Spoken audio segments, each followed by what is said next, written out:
आज बाबा हम बच्चों को समझाते, बच्चे गुड़ियों का खेल अब बंद करो। बाबा कहते हैं जैसे भक्ति मार्ग में गुड़िया बनाते, पूजा करते और फिर डुबो देते हैं, ऐसे आप बच्चे भी इस असार संसार की ईर्ष्या, आवेश, अनुमान की बातों को पहले विस्तार में जाते हो, सत्य है यह सोचते हो, फिर बाबा कहते हैं बहुत विस्तार में जाने के बाद फिर उसको स्वोन्नति की लहरों में डुबोते हो या फिर बीती को बीती करते हो, तो इसमें बहुत समय वेस्ट चला जाता है। इसलिए बाबा कहते हैं पहले ही मास्टर ज्ञान सागर बन करके बीती को बिंदी लगाओ।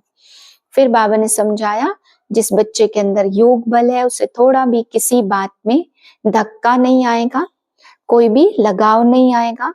किसी ने शरीर छोड़ा तो एक चोला छोड़ दूसरा लेते हैं, ऐसे बाबा कहते उनकी स्मृति में रहेगा। फिर बाबा ने आज समझाया बच्चे इस दुनिया का विनाश होना है, यह बहुत गंदी दुनिया है।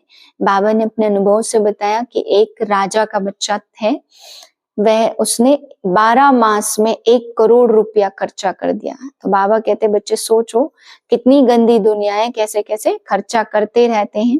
यह ब्रह्मा इस बारे में अपना अनुभव बताते।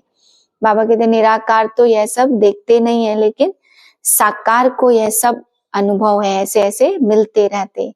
तो बाप कहते इतनी गंदी दुनिया का अब बहुत जल्दी अंत होना है, इसलिए तुम इससे बुद्धि योग हटा करके मुझे याद करो। फिर बाबा ने समझाया कि यहाँ पे निराली और नई बात है बाप दादा कहना। बाबा कहते तुम बाप दादा गुड मॉर्निंग, बाप दादा नमस्ते कहोगे तो किसी की नए की समझ में नहीं आएगा कि बाप दादा किसको कहते हैं। बाबा कहते यहाँ शिव बाप निराकार और ब्रह्मा बाप तुम दोनों के बच्चे हो, और शिव बाप इस ब्रह्मा के अंदर समाया है। शिव बाप इस ब्रह्मा के अंदर आते हैं, इसलिए तुम इस तन में दोनों से मिलते हो तो कहते हो बाप दादा। ओम शांति। मैं मास्टर ज्ञान सागर बन गुड़ियों के खेल को समाप्त करने वाली स्मृति सो समर्थ स्वरूप आत्मा हूं।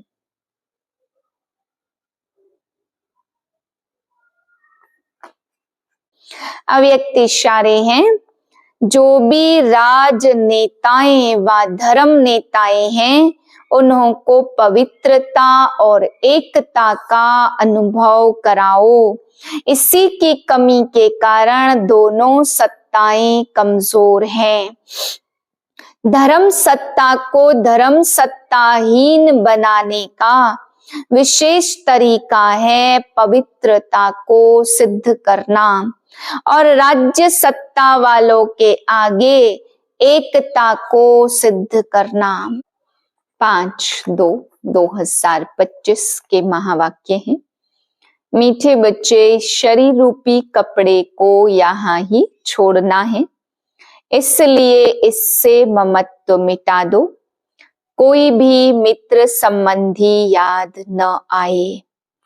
प्रश्न है जिन बच्चों में योग बल है उनकी निशानी क्या होंगी? उत्तर है उन्हें किसी भी बात में थोड़ा भी धक्का नहीं आएगा, कहाँ भी लगाव नहीं होगा। समझो आज किसी ने शरीर छोड़ा तो दुख नहीं हो सकता, क्योंकि जानते हैं इनका ड्रामा में इतना ही पार्ट था। आत्मा एक शरीर छोड़ जाए दूसरा शरीर लेगी। ओम शांति। यह ज्ञान बड़ा गुप्त है, इसमें नमस्ते भी नहीं करनी पड़ती। दुनिया में नमस्ते अथवा राम राम कहते हैं, यहाँ यह सब बातें चल नहीं सकती, क्योंकि यह एक फैमिली है। फैमिली में एक दो को नमस्ते व गुड मॉर्निंग करे इतना शोभता नहीं है। घर में तो खान पान खाया, ऑफिस गया, फिर आया, यह चलता रहता है। नमस्ते करने की दरकार नहीं रहती। गुड मॉर्निंग का फैशन भी यूरोपियन से निकला है, नहीं तो आगे कुछ चलता नहीं था। कोई सत्संग में आपस में मिलते हैं तो नमस्ते करते पांव पड़ते हैं। यह पांव आदि पड़ना नम्रता के लिए सिखलाया जाता। यहाँ तो तुम बच्चों को आत्म अभिमानी बनना है। आत्मा आत्मा को क्या करेगी? फिर भी कहना तो होता है। जैसे बाबा को कहेंगे बाबा नमस्ते। अब बाप भी कहते मैं साधारण तन ब्रह्मा द्वारा पढ़ाता हूँ, इन द्वारा स्थापना करता हूँ। कैसे? सो तो जब बाप सम्मुख आवे तब समझावे, नहीं तो कोई कैसे समझे। यह बाप सम्मुख बैठ समझाते तो बच्चे समझते हैं। दोनों को नमस्ते करनी पड़े, बाप दादा नमस्ते। बाहर वाले अगर यह सुने तो मूझेंगे कि यह क्या कहते हैं बाप दादा। डबल नाम भी बहुत मनुष्यों के होते हैं ना, जैसे लक्ष्मी नारायण अथवा राधे कृष्ण। यह तो जैसे स्त्री पुरुष इकट्ठे हो गई है। अब यह तो है बाप दादा, तो इन बातों को तुम बच्चे ही समझ सकते हो। जरूर बाप बड़ा ठहरा नाम, वह नाम भल डबल है, परंतु है तो एक नाम। फिर दोनों नाम क्यों रख दिए हैं? अभी तुम बच्चे जानते हो, यह रोंग नाम है। बाबा को और तो कोई पहचान न सके। तुम कहेंगे नमस्ते बाप दादा, बाप फिर कहेंगे नमस्ते रूहा जिस्मानी बच्चे। जिस्मानी रूहानी बच्चे, परंतु इतना लंबा अक्षर शोभता नहीं है। अक्षर तो राइट है, तुम अभी जिस्मानी बच्चे भी हो और रूहानी बच्चे भी हो। शिव बाबा सभी आत्माओं का बाप है और फिर प्रजापिता भी जरूर है। प्रजापिता ब्रह्मा की संतान भाई बहन है। प्रवृत्ति मार्ग हो जाता, तुम हो सब ब्रह्मा कुमार ब्रह्मा कुमारियां।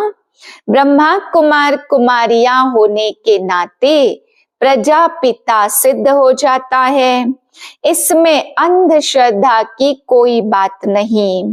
बोलो ब्रह्मा कुमार कुमारियों को बाप से वर्षा मिलता है, ब्रह्मा से नहीं मिलता। ब्रह्मा भी शिव बाबा का बच्चा है।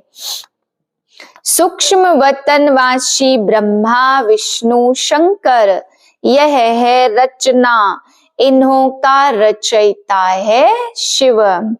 शिव के लिए तो कोई कह न सके कि इनका क्रिएटर कौन। शिव का क्रिएटर कोई होता नहीं है। ब्रह्मा विष्णु शंकर यह है रचना, तो इन्हों के भी ऊपर है शिव। सब आत्माओं का बाप है। अब क्रिएटर है तो फिर प्रश्न उठता है कब क्रिएट किया? नहीं, यह तो अनादि है। इतनी आत्माओं को कब क्रिएट किया? यह प्रश्न उठ नहीं सकता। यह अनादि ड्रामा चलाता बेअंत है, इसका कभी अंत होता नहीं है। यह बातें तुम बच्चों में भी सब नंबरवार समझते हैं। यह है बहुत सहज। एक बाप के सिवाय और किसी से लगाव ना हो, कोई भी मरे या जिए। गायन भी है, अम्मा मरे तो भी हलवा खाना। समझो कोई भी मर जाता है, फिक्र की बात नहीं होती, क्योंकि यह अनादि ड्रामा बना हुआ है। ड्रामा अनुसार उनको इस समय जाना ही था, इसमें कर ही क्या सकते हैं। जरा भी दुखी होने की बात नहीं है। यह है योग बल की अवस्था। लौ कहता है जरा भी धक्का नहीं आना चाहिए। सब एक्टर्स है ना, तो अपना अपना पार्ट बजाते रहते। बच्चों को ज्ञान मिला हुआ है ना। बाप से कहते, हे परम पिता आकर हमको ले जाओ, इतने सब शरीरों का विनाश कराए, सब आत्माओं को साथ ले जाना, यह तो भारी काम हुआ। कोई यहाँ एक मरता है तो 12 मास रोते रहते। बाप तो इतनी ढेर आत्माओं को ले जाएंगे, सबके शरीर यहाँ छूट जाएंगे। बच्चे जानते हैं महाभारत लड़ाई लगती है तो मच्छरों सदृश वापस जाते रहते। नेचुरल कैलेमिटीज भी आने की है, यह सारी दुनिया ही बदलनी है। अभी देखो इंग्लैंड, रशिया आदि कितने बड़े बड़े हैं। सतयुग में यह सब थे क्या? दुनिया में यह भी किसकी बुद्धि में नहीं आता कि हमारे राज्य में यह कोई भी थे नहीं। एक ही धर्म, एक ही राज्य था। तुम्हारे में भी नंबरवार है। जिनकी बुद्धि में अच्छी रीति बैठता है, अगर धारणा हो तो वह नशा सदैव चढ़ा रहे। नशा कोई को बहुत मुश्किल चढ़ा रहता। मित्र संबंधी आदि सब तरफ से याद निकाल कर एक बेहद की खुशी में ठहर जाएं, बड़ी कमाल है। हाँ, यह भी अंत में होगा। पिछाड़ी में कर्मातीत अवस्था को पालेंगे। शरीर से भी भान टूट जाता। बस अभी हम जाते हैं, यह तो जैसे कॉमन हो जाएगा। जैसे नाटक वाले पार्ट बजाए फिर जाते हैं घर, तो यह देह रूपी कपड़ा तो तुमको यहाँ ही छोड़ना है। यह कपड़े यहाँ ही लेते हैं, यहाँ ही छोड़ते हैं। यह सब नई बातें तुम्हारी बुद्धि में हैं और किसकी बुद्धि में है नहीं। अल्प और बे अल्प है सबसे ऊपर में। कहते भी हैं ब्रह्मा द्वारा स्थापना और शंकर द्वारा विनाश और विष्णु द्वारा पालना। अच्छा, बाकी शिव का काम क्या है? ऊंचते ऊंच शिव बाबा को तो कोई जानते भी नहीं। कह देते वह तो सर्वव्यापी है। यह सब उनके ही रूप हैं। सारी दुनिया की बुद्धि में यह पक्का हो गया है, इसलिए सब तमो प्रधान बने हैं। बाप कहते सारी दुनिया दुर्गति को पाई हुई है। हम यह आकर सबको सदगति देते हैं। अगर सर्वव्यापी है तो क्या सब भगवान ही भगवान है? एक तरफ कहते ऑल ब्रदर्स, फिर कह देते ऑल फादर्स। समझते नहीं है। अब तुम बच्चों को बेहद का बाप कहते, बच्चे मुझे याद करो तो तुम्हारे विकर्म विनाश होंगे। तुम्हें इस दादा को व मम्मा को भी याद नहीं करना है।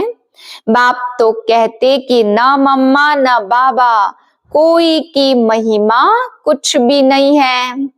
शिव बाबा न होता तो यह ब्रह्मा भी क्या करता।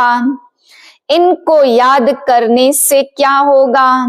हाँ, तुम जानते हो इन द्वारा हम बाप से वर्षा ले रहे हैं, इनसे नहीं। यह भी उनसे वर्षा लेते हैं तो याद उनको ही करना है। यह तो बीच में दलाल है। बच्चे और बच्ची की सगाई होती है, तब याद तो एक दूसरे को करेंगे ना। शादी कराने वाला तो बीच में दलाल ठहरा। इन द्वारा तुम आत्माओं की सगाई अपने साथ कराता हूँ, इसलिए गायन है सतगुरु मिला दलाल रूप में। सतगुरु कोई दलाल नहीं है, सतगुरु तो निराकार है। बल गुरु ब्रह्मा गुरु विष्णु कहते, परंतु वह कोई गुरु कहते हैं, परंतु वह कोई गुरु तो है नहीं। सतगुरु एक ही बाप है जो सर्व की सदगति करते। बाप ने तुमको रास्ता बताया, तब तुम औरों को भी रास्ता बताते हो। सबको कहते हो देखते हुए भी नहीं देखो। बुद्धि शिव बाबा से लगी रहे, इन आंखों से जो कुछ देखते हो सब कब्र दाखिल होना है। याद एक बाप को करना है, ना कि इनको। बुद्धि कहती है इनसे थोड़ी वर्षा मिलेगा, वर्षा तो बाप से मिलना है, जाना भी बाप के पास है। स्टूडेंट स्टूडेंट को थोड़े याद करेंगे, स्टूडेंट तो टीचर को याद करते। स्कूल में जो तीखे बच्चे होते हैं वह फिर औरों को भी उठाने की कोशिश करते। बाप भी कहते एक दो को ऊंचा उठाने की कोशिश करो, परंतु तकदीर में नहीं है तो पुरुषार्थ भी नहीं करते, थोड़े में ही राजी हो जाते। समझाना चाहिए, प्रदर्शनी में बहुत आते हैं, बहुतों को समझाने से उन्नति बहुत होती है। निमंत्रण देकर मंगाते हैं तो बड़े बड़े समझदार आदमी आते हैं। रॉयल मनुष्यों की चाल चलन भी रॉयल होती, क्या क्या उल्टा सुल्टा बकते रहते हैं। रॉयल आदमी रॉयल्टी से अंदर घुसेंगे, चलन में भी बहुत फर्क रहता है। उनमें चलने की बोलने की कोई फजीलत नहीं रहती।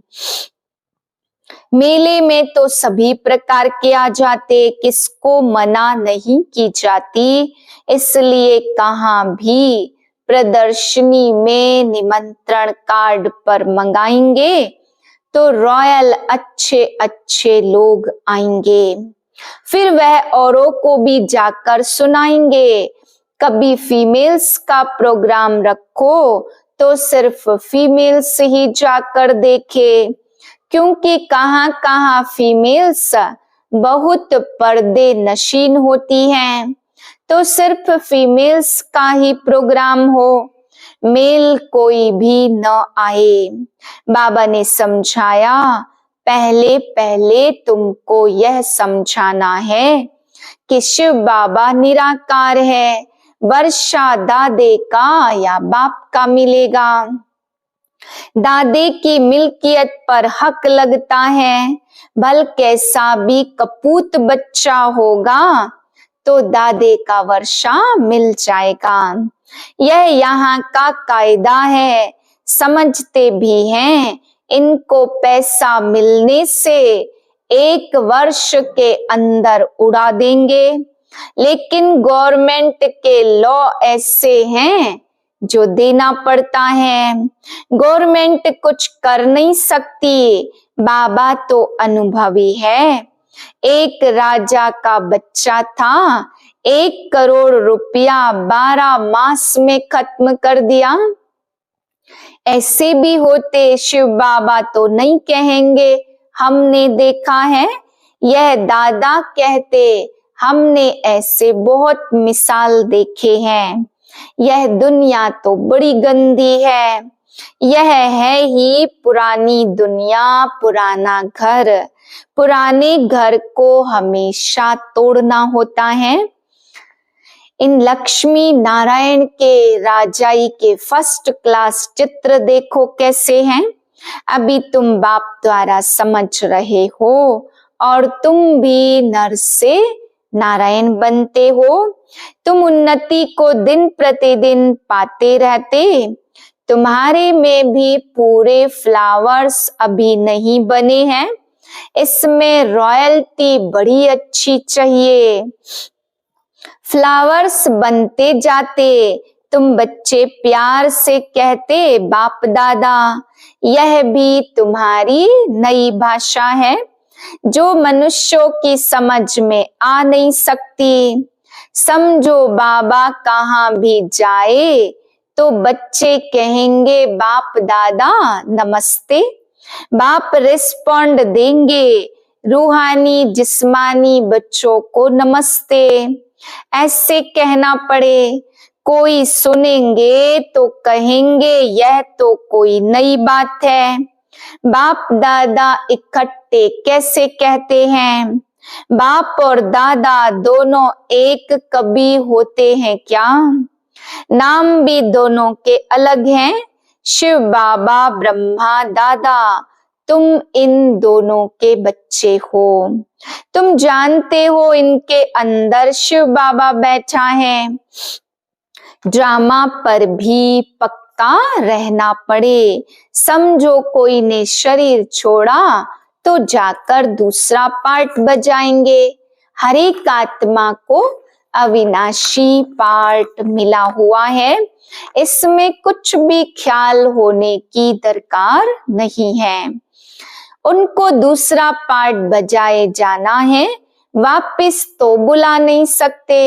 ड्रामा है ना, तो इसमें रोने की कोई बात नहीं। ऐसी अवस्था वाले ही निर्मोही राजा जाकर बनते हैं। सतयुग में सब निर्मोही होते। यहाँ कोई मरता है तो कितना रोते हैं। बाप को पा लिया तो फिर रोने की तो दरकार ही नहीं। बाबा कितना अच्छा रास्ता बताते, कन्याओं के लिए तो बहुत अच्छा है। बाप फालतू पैसे खर्च करे और तुम जाकर नरक में पड़ो। इससे तो बोलो हम इन पैसों से रूहानी यूनिवर्सिटी कम हॉस्पिटल खोलेंगे, बहुतों का कल्याण करेंगे, तो तुम्हारा भी पुण्य और हमारा भी पुण्य बन जाएगा। बच्चे खुद भी उत्साह में रहने वाले हो कि हम भारत को स्वर्ग बनाने के लिए तन मन धन सब खर्च करेंगे। इतना नशा रहना चाहिए, देना हो तो दो, ना देना हो तो ना दो। तुम अपना कल्याण और बहुतों का कल्याण करने नहीं चाहते हो क्या? इतनी मस्ती होनी चाहिए। खास कुमारियों को तो बहुत खड़ा होना चाहिए। अच्छा, मीठे मीठे से खिलदे बच्चों प्रति माता पिता बाप दादा का याद प्यार गुड मॉर्निंग। रूहानी बाप की रूहानी बच्चों को नमस्ते। हम रूहानी बच्चों की रूहानी बाप को नमस्ते। धारणा के लिए पहली पॉइंट, अपनी चाल चलन बहुत रॉयल रखनी है, बहुत फजीलत से बात करनी है, नम्रता का गुण धारण करना है। दूसरी पॉइंट, इन आंखों से जो कुछ दिखाई देता है यह सब कब्र दाखिल होना है, इसलिए इनको देखते भी नहीं देखना। एक शिव बाबा को ही याद करना, किसी देहधारी को नहीं। वरदाने मास्टर ज्ञान सागर बन, गुड़ियों का खेल समाप्त करने वाले, स्मृति सो समर्थ स्वरूप भव। जैसे भक्ति मार्ग में मूर्ति बनाकर पूजा आदि करते फिर उन्हें डुबो देते हैं, तो आप उससे गुड़ियों की पूजा कहते हो। ऐसे आपके सामने भी जब कोई निर्जीव असार बातें ईर्ष्या अनुमान, आवेश आदि की आती हैं और आप उनका विस्तार कर अनुभव करते हो या कराते हो कि यही सत्य है, तो यह भी जैसे उनमें प्राण भर देते हो। फिर उन्हें ज्ञान सागर बाप की याद से बीती सो बीती कर स्व उन्नति की लहरों में डुबोते भी हो। लेकिन इसमें भी टाइम तो वेस्ट हो जाता है ना, इसलिए पहले से ही मास्टर ज्ञान सागर बन स्मृति सो समर्थी भाव के वरदान से इन गुड़ियों के खेल को समाप्त करो। स्लोगन है, जो समय पर सहयोगी बनते हैं उन्हें एक का पदम गुना मिल जाता है।